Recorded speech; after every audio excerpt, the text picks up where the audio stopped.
Hola a todos y todas, mi nombre es Franco Ferini, yo soy médico clínico, docente de la Facultad de Ciencias Médicas en el área de PFO. Y la idea de esta clase es hacer un repaso de las infecciones en piel y partes blandas, más que nada el manejo ambulatorio y los criterios que tenemos que tener en cuenta a la hora de considerar una internación. La idea es básicamente hacer un breve desarrollo teórico, un repaso de los diagnósticos diferenciales desde las diferentes entidades que tenemos como infecciones en piel. Luego continuar con una revisión de la situación epidemiológica que tenemos, sobre todo para hablar de las resistencias a los antimicrobianos, principalmente en nuestro país. Y para finalizar, haciendo un resumen, unas clasificaciones para tener un manejo práctico y diario de el tratamiento, sobre todo la terapéutica y la discriminación en cuanto a qué pacientes podemos seguir por ambulatorio y cuáles deberíamos pasar a un nivel de mayor complejidad.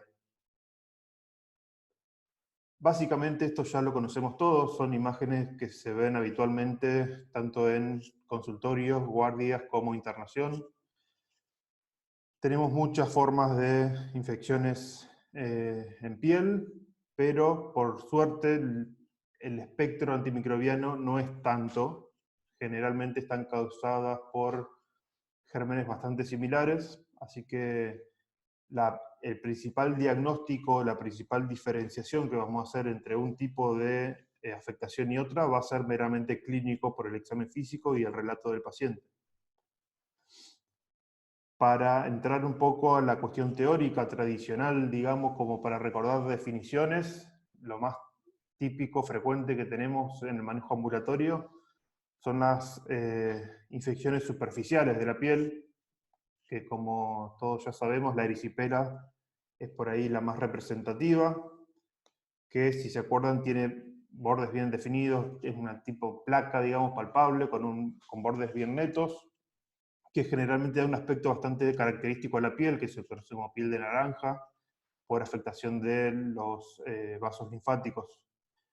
Dentro de la evolución de la erisipela vamos a encontrar diferentes etapas, no es raro que evolucione con ampollas o vesículas, eso generalmente no habla de mala evolución, sino que es una evolución propia de la patología, ya que en general tienen un buen pronóstico en la mayoría de los pacientes.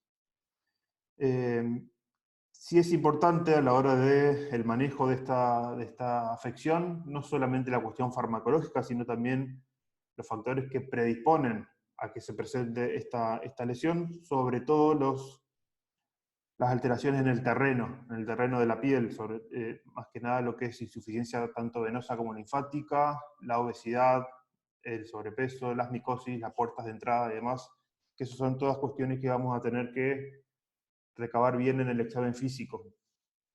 Para ya empezar a hablar un poco de los gérmenes, decíamos hoy que no hay muchos gérmenes eh, que nos afecten las estructuras de la piel. En la erisipela, la mayoría de las veces estamos hablando de Streptococcus piógenes, que en algunos casos también podemos hablar de Staphylo aureus, pero en una menor frecuencia.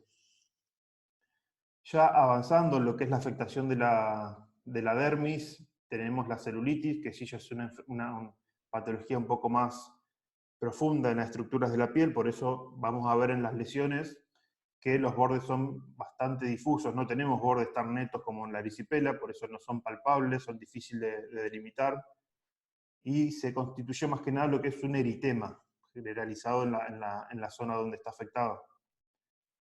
Sí, obviamente se va a acompañar con los demás síntomas y signos de inflamación, como ser el dolor, como ser el aumento de temperatura y demás. Una cuestión importante a definir con la celulitis son dos cuestiones, sobre todo la zona donde vemos la afectación. Hay determinadas zonas que tienen más riesgo que otras en el sentido de tener mayores complicaciones, por eso tenemos que tenerla en cuenta a la hora del examen físico, como ser la cara, el cuello, la zona del periné, con el consecuente Fournier en el peor de los casos. Y también tener en cuenta lo que es la afectación más profunda de la celulitis, por eso hablamos de afectación de fascias o incluso muscular, cuando hay mala evolución, y evaluar sobre todo el compromiso sistémico que puede haber cuando tenemos esta evolución tórpida de la patología. A diferencia de la erisipela, en el gran porcentaje de la celulitis, estamos hablando de más de un 90%, el germen que tenemos afectación es el Staphylo aureus, en general, más allá de la resistencia, que eso vamos a hablar un poco más adelante. Como concepto, la celulitis siempre involucra al Staphylo aureus. Otra entidad que también está involucrada este germen son las forunculosis, que es muy frecuente en la consulta ambulatoria, sobre todo en centros de salud. Vamos a ver que podemos llegar a tener incluso grupos familiares enteros comprometidos con este cuadro, pero por suerte en general tiene una afectación benigna, lo que no quita que traiga bastante malestar al paciente por el tema de la recurrencia, sobre todo, y de la cuestión desde estética hasta dolorosa, porque son lesiones bastante dolorosas, pruriginosas, flogóticas incluso. Por eso pueden acompañarse de lesiones de rascado que obviamente pueden sobreinfectarse. Puede tener en un porcentaje bajo, dependiendo obviamente el tipo de paciente que tenemos enfrente, puede tener un cierto porcentaje de complicaciones, sobre todo en pacientes inmunodeprimidos, en los cuales hay que prestar muchísima más atención cuando nos encontramos a una celulitis que por ahí no nos parece que se correlacione con el estado general del paciente. Si vemos un paciente que está con mucha afectación del estado general, que lo vemos enfermo, que lo vemos comprometido en cuanto a sus signos vitales, y lo único que tenemos al examen físico es una forunculosis, tenemos que pensar en una complicación sistémica como son los impactos sépticos, que eso es una entidad grave que hay que obviamente internar al paciente y estudiarlo y cubrirlo con antibioterapia empírica en un principio.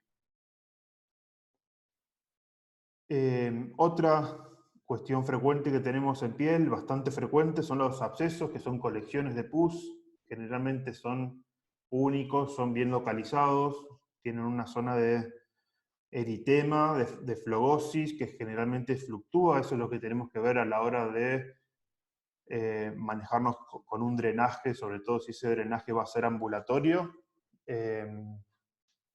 sobre todo en los abscesos que tienen menos de 5 centímetros, se puede hacer tranquilamente, salvo que, como decíamos hoy con la celulitis, el absceso se encuentre en determinadas zonas de riesgo, en donde se recomienda hacer un drenaje en internación, sobre todo lo que es cara, cuello, perine, como decíamos hoy, y manos, no por la mala evolución en sí de un absceso en manos, sino porque es difícil el acceso a la zona para drenar. Una de las discusiones típicas, clásicas que siempre se dan es si en los abscesos no complicados, o sea, los menores a 5 centímetros, alcanza solamente con el drenaje de la zona, o si aparte tenemos que implementar un tratamiento antibiótico. Eso lo vamos a ver en la siguiente diapositiva. Lo que tenemos que tener como alarma a la hora de encontrar en cualquier infección de piel, pero sobre todo las coleccionadas, es al examen físico determinar bien si hay crepitación de la zona o no, porque ahí ya estaríamos hablando de no solo de Staphylo aureus, sino de patología polimicrobiana, inclusive con anaerobios, que sería una urgencia quirúrgica que hay que derivarlo en el momento para la hibridación. Esto es lo que decíamos hoy, un poco de evidencia sobre lo que es abscesos simples, no complicados, en cuanto a tratamiento solamente quirúrgico de drenaje o el drenaje combinado a antibióticos. Este es un trabajo del New England que salió en el año 2017 que compara abscesos simples con tratamiento quirúrgico versus tratamiento quirúrgico más antibiótico-terapia. En este caso se estudió clindamicina o cotrimoxazol. Se vio que hubo a corto tiempo una mejoría, un mejor pronóstico, una mejor evolución en cuanto a los pacientes que recibieron el tratamiento combinado. Un estudio que se hizo en nuestro país en el año 2013 por la gente de la SADI, que se publicó en PLOS ONE, está bueno porque nos trae un poco a consideración lo que es la epidemiología, y tantas veces hablamos de las tasas de resistencia antimicrobiana y demás, sobre todo de Staphylo aureus. Este es un estudio que se hizo, obviamente, con la bacteriología de nuestro país, por eso está bueno para conocer un poco en qué nos estamos manejando. Abarcó 313 pacientes, la mayoría de ellos eran pacientes con infecciones cutáneas no graves, y el 87% de esos pacientes tuvieron un cultivo positivo de la lesión. El 85% de esos pacientes, el cultivo resultó de un solo patógeno, en los cuales el 80% resultó un Staphylo aureus. 218 del total de los 313 pacientes, es decir, el 70% de los pacientes, se identificó un Staphylo aureus meticilino resistente. Fíjense en esta tabla que también pertenece a este estudio, la mayor frecuencia de lesiones fueron forúnculos, abscesos, celulitis y en un porcentaje mucho menor erisipelas, pero más que nada se las señalé acá para ver la baja tasa, el bajo porcentaje de Staphylo aureus en erisipela comparado con lo que es abscesos y celulitis, que se lleva más del 60% entre esas dos afecciones. Acá podemos ver otro resumen de lo que es los patógenos más frecuentes que se hallaron en este estudio, en general en todas las lesiones, no solamente en las 3 que mencionábamos anteriormente. Fíjense que un 80% resultó ser Staphylometr, un 11% fue un Staphylo aureus meticilino sensible, y el Piógenes en menos de alrededor del 1% de la población estudiada. Yendo un poco más a los datos oficiales de nuestro país, este es un cuadro que ofrece la gente de Annelies Malbram, que tiene todo lo que es el estudio de resistencias a nivel país y a nivel provincias. Está hecho son estudios multicéntricos con diferentes hospitales de diferentes provincias del país, que recaban datos sobre resistencia antimicrobiana y se informa generalmente en forma anual. Este es un resumen de la evolución desde el año 2010 al año 2018. Se los puse más que nada para que veamos el tema de la resistencia del Piógenes a la penicilina, para hablar después de lo que es el tratamiento de erisipela. Fíjense que es prácticamente cero la resistencia de penicilina, de Piógenes, perdón, a la penicilina. Esta es la distribución, ya hablando de Staphylo aureus, meticilino resistente. La distribución a nivel país, fíjense que casi un 60% de la distribución es de un Staphylometr en lo que es piel y partes blandas. Es un poco menos los rescates de este germen en piel, en sangre, perdón, es decir, en bacteriemias. Fíjense lo que es todo centro y norte del país es la principal área de afectación.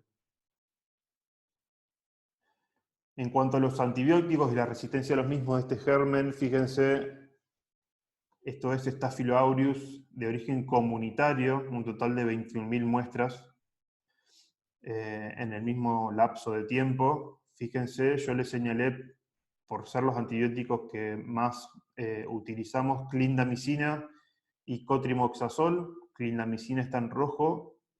En el año 2018 ya tenía un 17% de resistencia, actualmente estamos hablando de aproximadamente un 20% ya. por lo que dejaría de ser uno de los antibióticos de primera línea en tratamiento de SAMR de la comunidad. El que sí todavía tenemos margen y empezó a utilizarse como antibiótico de primera elección en estas patologías es el cotrimoxazol, que fíjense que tiene un 6% de resistencia.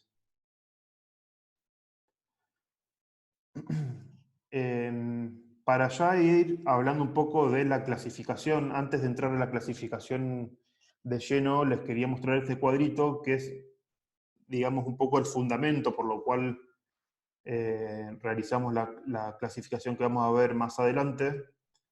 En el mismo trabajo que veníamos analizando de Argentina del 2013, se dividieron las lesiones según el tipo, purulentas, en lesiones múltiples, en lesiones necróticas, en pacientes inmunosuprimidos y demás, y se obtuvo el OR para estafilometría R. Fíjense que la lesión purulenta tiene un OR de 3,3, incluso llega hasta 6 en el intervalo de confianza con una P muy significativa, por lo cual sería el mayor factor de riesgo para la presencia del estafilometría R en este tipo de lesiones. En base a eso, lo que propone SADI es hacer una clasificación, primero por nivel de, digamos, de complejidad o gravedad de la lesión, en lesiones moderadas y leves, por un lado, y en lesiones graves, por otro. ¿A qué llamamos lesiones graves? Son aquellas que obviamente comprometen el estado general del paciente en forma sistémica, van a requerir internación, generalmente en un segundo o tercer nivel, y por eso el tratamiento de primera elección va a ser la vancomicina, asociado o no a algún otro antibiótico de mayor espectro para cubrir otro tipo de gérmenes. Pero el Staphylococcus aureus metier en ese sentido siempre lo vamos a tener que cubrir con vancomicina al tener una afectación sistémica grave del paciente. Generalmente obviamente va a ser un tratamiento empírico por al menos 48 horas hasta obtener el resultado de los cultivos y después poder adaptar o bajar el esquema antibiótico a los resultados del cultivo. En cuanto a las lesiones leves y moderadas, que son la mayoría, por suerte, que tratamos en el ámbito ambulatorio o internación, puse acá internación porque muchas veces el concepto de internación lo asimilamos a gravedad, pero no siempre es así. No es, ahora vamos a ver más adelante que el criterio de internación no siempre es la gravedad de la lesión en sí. Por eso vamos a tener pacientes internados que no requieran vancomicina. Eso es para que no nos vayamos con la idea de la linealidad, digamos, entre la correspondencia, la correlación directa entre gravedad o internación y vancomicina, mejor dicho, sino que la correlación debería ser gravedad y vancomicina. En el caso de las lesiones leves y moderadas, a su vez la vamos a poder clasificar en si constatamos o sospechamos la presencia de colección o no, es decir, si hay pus o no en la lesión. En el caso de que haya pus, obviamente la indicación va a ser drenaje sumado a antibiótico-terapia, que en este caso, como decíamos hoy por las tasas de resistencia, lo que se recomienda es cotrimoxazol en dosis de 160-800 cada 12 horas. El tratamiento general en cuanto a la cantidad de días es de una semana, puede hacerse un poco menos, hasta 5 días, según cómo evolucione el paciente. Y una alternativa, ya sea por cuestiones de disponibilidad, alergias, efectos adversos y demás, podría ser la clindamicina o la aminociclina, que sobre todo esta última tiene muy buenas tasas de efectividad también. En el caso de que la lesión leve o moderada no tenga colección, no tenga pus, y sea una lesión superficial, el tratamiento sigue siendo el cotrimoxazol para cubrir estafilometría R de la comunidad, pero lo que aconsejan la mayoría de las guías es agregar un beta-lactámico, generalmente amoxicilina, para cubrir lo que es streptopiógenes, que en ese sentido el cotrimoxazol no anda muy bien en la cobertura de este germen. Por eso se hace esta doble asociación y se evalúa la evolución del paciente en 5 a 7 días de tratamiento. En cualquier caso, ya sean lesiones que estamos viendo por primera vez en forma ambulatoria y que no nos parezca que haya pus, o por lo contrario nos parezca que haya una colección, lo que sí o sí tenemos que ver es si hay crepitación, por esto que decíamos anteriormente que sería una urgencia que nos obligaría a ampliar el esquema antibiótico para cubrir anaerobios y requeriría una derivación para una intervención quirúrgica urgente para debridar la zona. Como concepto, siempre que tengamos una lesión en piel, aparte de hacer la palpación, el examen físico para ver los signos de flegosis, tenemos que asegurarnos de palpar bien toda la zona que está comprometida en búsqueda de crepitación. Entonces, para hablar un poco más de las cuestiones prácticas, ¿a quién vamos a internar? Obviamente el principal criterio clínico, como en todo paciente, en toda patología, es los signos vitales y el compromiso general apenas vemos ingresar al paciente al consultorio o a la guardia. Obviamente que esto lleva tiempo, es desarrollo del criterio clínico, pero la forma más objetiva que tenemos para hacer esta valoración es con los signos vitales y la evaluación del sensorio. Más allá del que el paciente tenga o no tenga fiebre, que eso es por ahí lo más inespecífico y no nos habla tanto de gravedad, sí lo que nos va a hablar de gravedad es la hipotensión, la alteración del sensorio y, como decíamos recién, la crepitación. Cualquiera de estas cuestiones es un factor ineludible de una internación.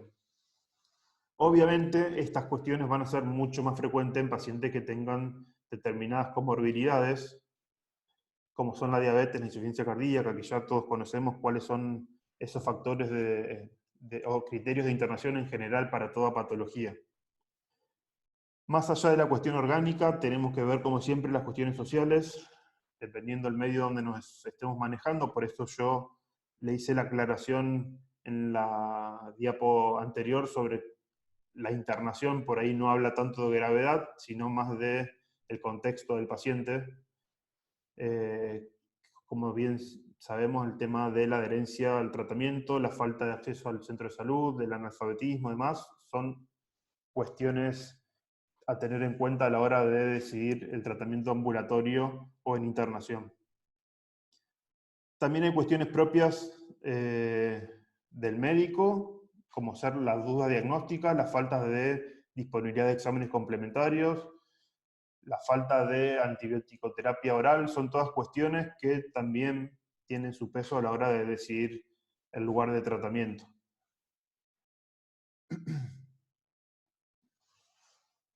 Una vez que decidimos el nivel de atención, ya sea primario o secundario en internación, tenemos que pensar a quién le vamos a pedir exámenes complementarios y para qué. Generalmente siempre tenemos a disposición, ya sea de forma ambulatoria o en internación en el laboratorio, que básicamente va a constar en lo que es la evaluación de las lesiones en piel, de una función renal, sobre todo para ver la cuestión de las dosis de antibióticos y el manejo de líquidos en el caso de que el paciente tenga alguna comorbilidad como insuficiencia renal crónica o insuficiencia cardíaca. Un hepatograma, sobre todo en los pacientes que ya tienen hepatopatía previa, como por ejemplo pacientes de lista de jerarquía o pacientes polimedicados o que tienen mucho consumo de drogas que tienen metabolismo hepático, como las estatinas. Cuando estamos sospechando una sepsis, también es bueno pedir un hepatograma para ver el grado de afectación sistémica. La glucemia, obviamente, si el paciente es diabético, vamos a pedirla para evaluar si estamos a la vez en una presentación de una complicación aguda de su diabetes. O cuando sospechamos sepsis, también es adecuado pedir una glucemia porque es muy frecuente que haya alguna alteración a nivel de la regulación glucémica, sobre todo hipoglucemias.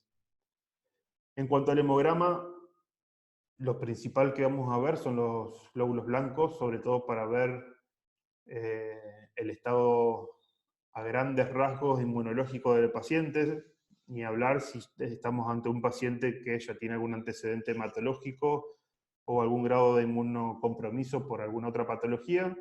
La leucocitosis en sí misma no es tan específica como para cambiarnos el tratamiento, digamos, en el caso de que sea la única alteración, no, obviamente en el laboratorio. Cuando pensamos en ácido base a nivel de infecciones en piel, por ahí lo pedimos sobre todo cuando estamos en una sospecha de sepsis, donde vamos a encontrar, en la mayoría de los casos, deberíamos encontrar acidosis metabólica o hipoxemia en el caso de que haya compromiso también respiratorio. Cuando tenemos ya afectación de planos profundos o el paciente por ahí refiere un dolor que no se correlaciona en la intensidad con el tipo de lesión, es bueno también pedir una CPK para pensar sobre todo en compromiso muscular, como por ejemplo una miositis por la afectación de los planos profundos de la piel. En cuanto a los cultivos, ya sea cultivos de sangre o cultivos de la lesión, en general los hemocultivos tienen muy bajo rédito, menos del 5%, lo cual no implica no tener que pedirlo obviamente cuando tenemos infecciones graves o cuando estamos sospechando una sepsis para ver si hay presencia de bacteriemia o no. Los cultivos de lesión son bastante útiles siempre y cuando tengamos posibilidad de hacerlo por piel sana. Esto significa no punzar directamente la región afectada, comprometida de la piel, sino hacerlo por los bordes que no están afectados y tratar de hacer una extracción de la colección que haya.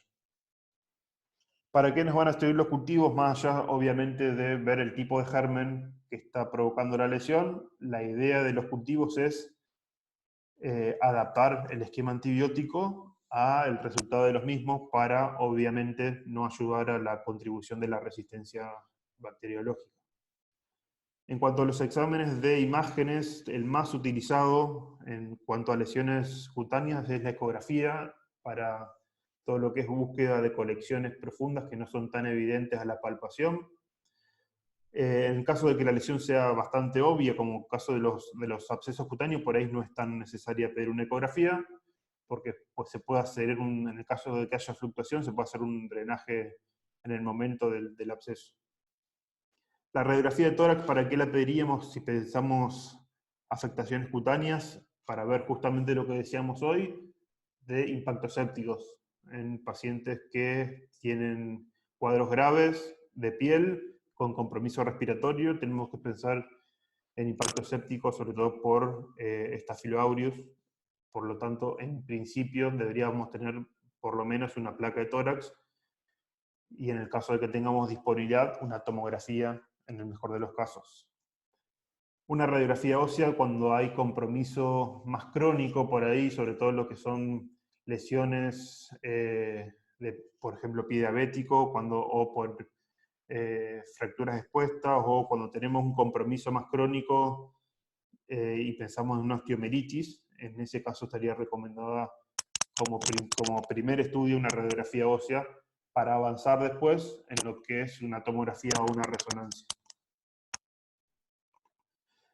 Siempre surge en los encuentros de la facultad el tema de qué antibiótico usamos, cuándo, con qué dosis, qué disponible y demás. Por eso quise dejarles un resumen de lo que están todos los centros de salud a través de programa Remediar y lo que se usa más que nada para infecciones en piel. Como veníamos diciendo, por ahí el de primera elección últimamente es cotrimoxazol para sobre todo cubrir SAMR. En centro de salud, a nivel público, la dosis en la que viene este fármaco es de 80 miligramos y 400, mientras que la indicación para infecciones de piel sería de 2 comprimidos cada 12 horas. Eso tenemos que tenerlo en cuenta. En general, en centros de mayor complejidad, viene disponible también en vía endovenosa. La amoxicilina ya por todos conocida, vienen comprimidos de 500 miligramos, la indicación sería 1 gramo cada 12 horas. la versión endovenosa ampicilina, que la posología es cada 6. Clindamicina, 300 miligramos en su forma de presentación oral, 600 miligramos en su forma endovenosa. Penicilina benzatínica, sobre todo en el manejo ambulatorio, es intramuscular, o puede hacerse endovenoso también si requerimos internación. Vienen los frascos de 1.200.000 unidades. Y doxiciclina, que también decíamos hoy que las tetraciclinas son un buen arma para lo que es SAMR. No encontré en nivel público que haya minociclina, que es la que nombran las guías, pero doxiciclina también es una alternativa, que viene en presentaciones de 100 miligramos. Como para ir resumiendo y dejar algunos puntos que me parecieron claves en lo que es este manejo de infecciones cutáneas, lo principal, como toda patología, es primero definir la estabilidad del paciente a través de los signos vitales, del aspecto general, del compromiso sistémico, para después de eso clasificar si estamos ante una lesión purulenta o no purulenta, siempre pensando en cobertura a SAMR, pero en el caso de que la lesión no sea purulenta, pensar también en el Piógenes agregando el beta-lactámico. Una vez que tenemos definido esas dos cuestiones, podemos pensar en dónde vamos a seguir estudiando el paciente y controlándolo, ya sea en manejo ambulatorio o en internación. Por eso también obviamente va a ser la recomendación del esquema antibiótico. Y siempre vamos a tener, en el caso de elegir un control y manejo ambulatorio, asegurarnos del tema de la contrarreferencia, la adherencia y la comprensión del paciente de las indicaciones que le demos, de los signos de alarma, de las cuestiones de higiene que tenga que realizar en domicilio.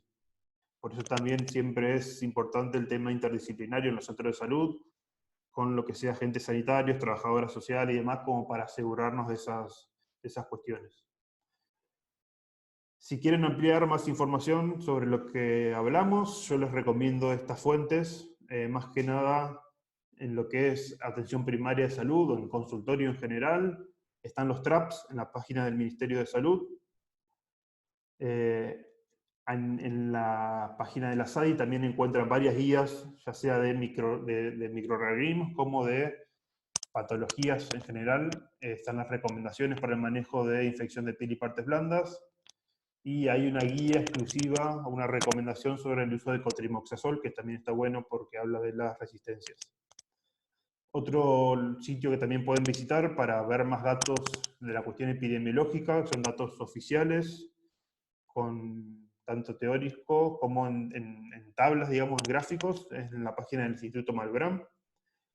Y ya para ir a una referencia internacional está la ITSA, que es la página de la Sociedad Argentina, la Sociedad Americana de Infectología, que su última guía sobre infección de piel y partes blandas es del 2014, y también hay otra que es exclusivamente del manejo de Staphylococcus aureus meticilino resistente. Cualquier cosa, dudas, les dejo mi mail, no hay ningún problema para que me envíen los comentarios, el material, la información que necesiten, y nos estamos encontrando en cualquier otro momento. Gracias.